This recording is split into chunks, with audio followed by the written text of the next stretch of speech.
پاکستان کا وسیع رقبہ اس وقت بدترین سیلابی ریلے کی زد میں ہے۔ بالخصوص پاکستان کے قبائلی علاقے اس ہولناک تباہی کا شکار ہیں، لیکن تاحال جان و مال کا نقصان سہنے والے قبائلی عوام کی خبر لینے کی زحمت کسی حکومتی عہدیدار نے نہیں کی۔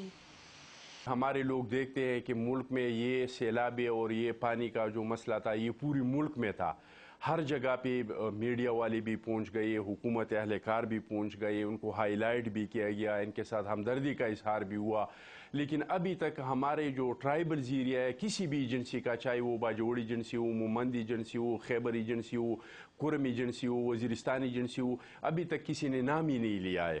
تو اس وجہ سے ہمارے لوگوں میں بہت زیادہ مایوسی پھیل گئی ہے۔ اپنوں میں سے تو کوئی پرسان حال ان سیلاب زدگان تک نہ پہنچا، لیکن افغانستان کے صوبے کنڑ کے گورنر کی ہدایت پر سیلاب سے متاثرہ افراد کی مدد کے لیے ان کے نمائندوں نے قوائف اکٹھے کرنے کا کام شروع کر دیا ہے۔ اور میرے سلارزی قوم کے لوگوں سے جو رابطہ ہوا، وہاں سے مجھے یہ اطلاع ملا کہ ابھی تک گورنمنٹ آف پاکستان کا تو کوئی بندہ یہاں پہ آیا نہیں ہے۔ ہمیں جو لوگ پہنچے ہیں تو وہ افغانستان گورنمنٹ کے طرف سے، کنڑ کے والی کی طرف سے لوگ آئے ہیں کہ لوگوں کو رجسٹر کرے جن کے نقصانات ہوئے ہیں، اور ہم کنڑ کی طرف سے، افغانستان کی طرف سے ان کی مدد کرنا چاہتے ہیں۔ اس صورتحال کو دیکھ کر علاقے کے منتخب نمائندے نے فاٹا سیکریٹریٹ سے امداد کے لیے رابطہ کیا، تو حکام نے خراب موسم کی وجہ سے فوری مدد سے معذرت کر لی۔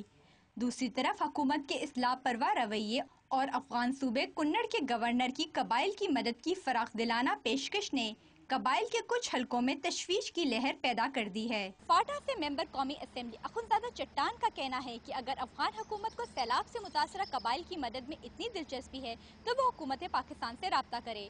ان کا دعویٰ ہے کہ صوبہ کنڑ کے گورنر کی پیشکش کے پیچھے پاکستان مخالف قوتیں سرگرم ہیں۔ نوشین یوسف، ڈان نیوز، اسلام آباد۔